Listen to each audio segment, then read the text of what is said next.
ছোটবেলায় শুনতাম খেসারি খেলে লেতাড়ির জম হয়। এই লেতাড়ির জমটা কি সেটা এখন পর্যন্তও জানি না বা বুঝি নাই। তবে এই শাকটা যে এত মজা, খেসারির শাক পরিষ্কার করে তুলে ধুয়ে কেটে চিকন করে কেটে, এটা যত চিকন করে কাটতে পারবেন তত মজা লাগবে খেয়ে।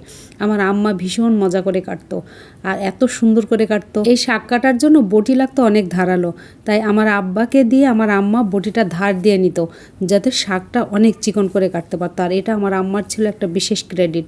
সে সব কাজই খুব নিখুঁত করতো, তবে এই শাক কাটাটা আম্মার ছিল আরও নিখুঁত। আসসালামু আলাইকুম এভরিওয়ান, মণিমার রান্নাঘরে আপনাদের সবাইকে জানাই প্রাণ ঢালা ভালোবাসা। কেমন আছেন সবাই? আশা করছি সবাই খুব ভালো আছেন। আলহামদুলিল্লাহ, আল্লাহর রহমতে আমরাও খুব ভালো আছি। চলুন তাহলে শাকটা রান্না শুরু করি। রান্না করব খেসারির শাক। এই শাকটা কিন্তু ভীষণ মজা লাগে খেতে। শাকগুলো গিফট পেয়েছি, দিয়ে দিলাম। এটা আগে একটু ভাপিয়ে নেব। একটা পেঁয়াজ কুচি দিলাম, কয়েকটা কাঁচামরিচ দিয়ে দিলাম, লবণ দিলাম স্বাদ মতো। এটা খুব ভালো করে আমি একটু সেদ্ধ করে নেব। সামান্য একটু পানি দিলাম। এই শাক চুলায় বেশিক্ষণ নাড়লে লাল হয়ে যায়, তখন খেয়ে টেস্ট লাগে না, একটু টক টক ভাব লাগে। এরকম সবুজ সবুজ থাকতেই নামাতে হবে। আমি নামিয়ে নিলাম। কড়াই পরিষ্কার করে ধুয়ে নিয়েছি। এবার এই কড়াইয়ে শাকে তেল দেব।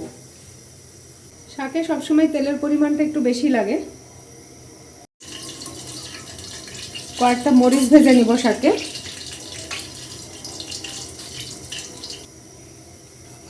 মরিচ ভাজা হয়ে গেছে, মরিচগুলো তুলে নিলাম। তেলের ওপর দুটো পেঁয়াজ কুচি দিলাম।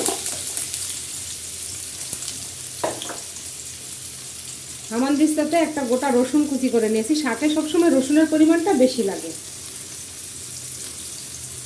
আর আমার আম্মা রান্না করতো এত ভালো লাগতো।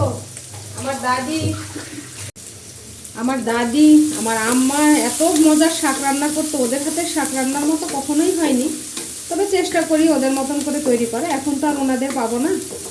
আল্লাহ যেন তাদেরকে জান্নাতুল ফেরদৌস দান করেন।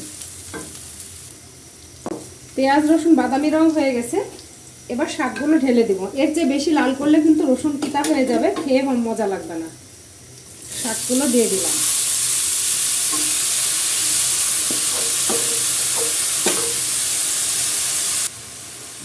এখন খুব ভালো করে নেড়ে চেড়ে নামিয়ে নিব।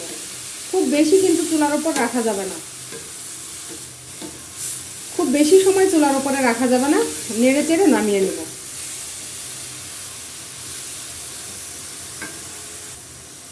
শাক রান্না কমপ্লিট। চুলা অফ করে দিলাম, চুলা থেকে নামিয়ে নিলাম।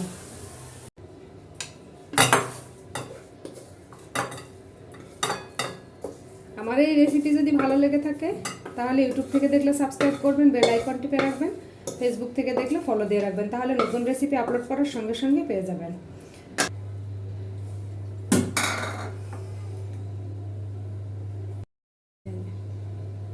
দারুণ মজাদার, এইরকম সবুজ থাকবে, খেয়ে ভালো লাগবে। আপনারা এইভাবে রান্না করে খাবেন, দেখবেন অনেক মজা। এই শাকটা শীতের সময় এখনো পাওয়া যাচ্ছে, আর কিছুদিন পরে হয়তো এটা পাওয়া যাবে না। এখনই উত্তম সময় এটা খাওয়ার। আমার ভিডিওটা ভালো লাগলে লাইক কমেন্ট শেয়ার করবেন ফ্রেন্ডস অ্যান্ড ফ্যামিলির মাঝে। যারা নতুন তাদের শিখতে সুবিধা হবে।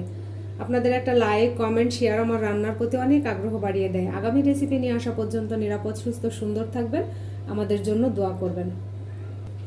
দেখা হবে আগামী রেসিপিটা। আল্লাহ হাফেজ।